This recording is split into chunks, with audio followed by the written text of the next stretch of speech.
Alright, what is up guys? Welcome to the Slightly Acidic channel, and I'm your host, one of your favorite members of the Straw Hat crew.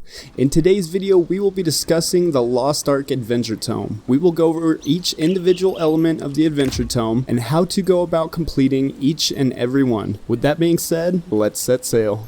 First and foremost, what is the Adventure Tome? Well, to put it simply, it's a checklist of available collectibles, monsters, stories, dungeons, and of course, your main story quest. With each represented percentage goal, you will receive a new item. From sea bounties to masterpieces, report items, and more, the integrated Adventure Tome system is a horizontal progression in-game that acts outside of your daily activities. On the first part of any Adventure Tome, that would have to be your main story quest. The main story quest is the endgame quest line that involves the main story. Easy enough to achieve as you enter each new zone, follow the quest lines until you're finished and can roam freely within that zone.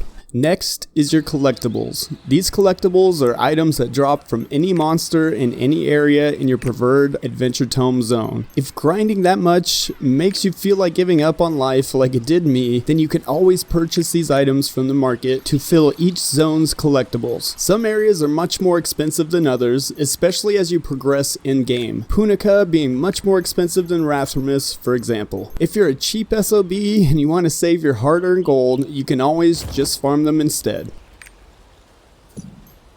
One of the least fun parts of the Adventure Tome, in my opinion, would have to be the cooking ingredients. They'll either be scattered across certain areas, dropped from area bosses, which we'll talk about in a later video, or obtained through various methods in-game. To be fair, there are plenty of maps online to give you exact locations of each ingredient for each dish in the specified zone. My favorite right now being Maxroll. All in all, the cooking isn't that bad, or as bad as I make it sound, but it is quite time consuming. Next is the Vista Points, and no, it's not a set of binoculars to spy on Bulbas. It's actually another Adventure Tome item on our checklist. Each zone has several Vista Points in different areas. The idea is to find them, press the trusted G button, and scout the surrounding area in high definition, or something like that. Not as time consuming as other things, and quite easy if you are accessing a map with the Vista locations pre-marked like Maxroll. No, I'm not a sponsor of Maxroll, nor affiliated, I just like. Next up is dungeons. Another tick on the old seemingly never-ending checklist. You'll have to complete these dungeons scattered across the areas of each zone twice. Yes, twice. Like having to reheat 6-day-old Chinese food, you'll have to do these dungeons on normal and hard modes to acquire the completion. Not as bad as it sounds, but some of them are quite long, and further you get in the game, they can be extremely long. To be fair, though, you can get some hidden Mokoko seeds along the way in most dungeons. The next on the old checklist is the Monster Mash. All jokes aside, you'll have to locate named monsters on the list and eliminate them with extreme prejudice. These monsters are scattered across different areas, and this can be easily achieved with the helping hand of Maxroll. You can use any website you'd like, just easier overall to locate each individual item and collectible over time. The field bosses are just that. Either they are what I call free world bosses, which spawn all day long at selected intervals and have to be camped out. Some others, like Mooke, are a part of the time zones and don't appear every single day. These can be located by clicking the clock on the upper left side of your HUD screen. Usually there are a maximum of 2, but always one field boss for you to take on in each specified zone. Plenty of bosses to take on, and plenty of bosses to take on me.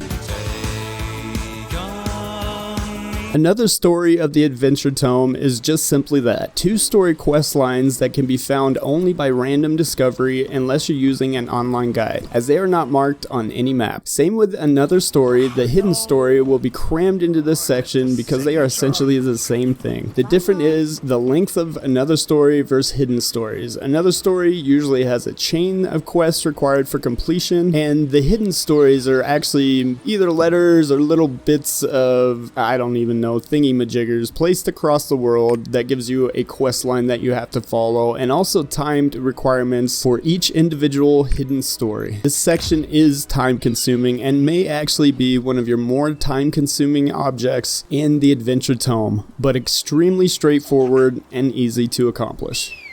My absolutely, positively, okie dokie least favorite part of any Adventure Tome zone, and I'm sure most seasoned players can attest to this, but rapport is a pain. The first few areas are pretty simple, usually having only 1 to 3 NPCs that you have to completely complete rapport with. Later on, the list gets much longer and it becomes the bottleneck to most 100% completionists.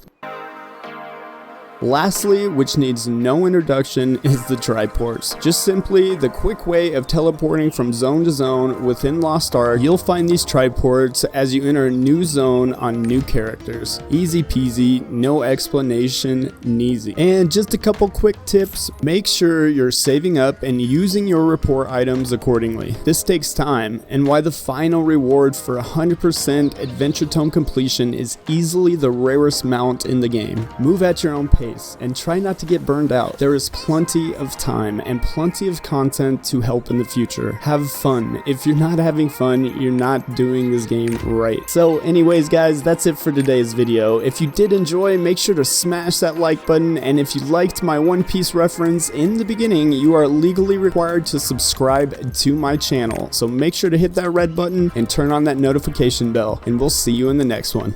Peace.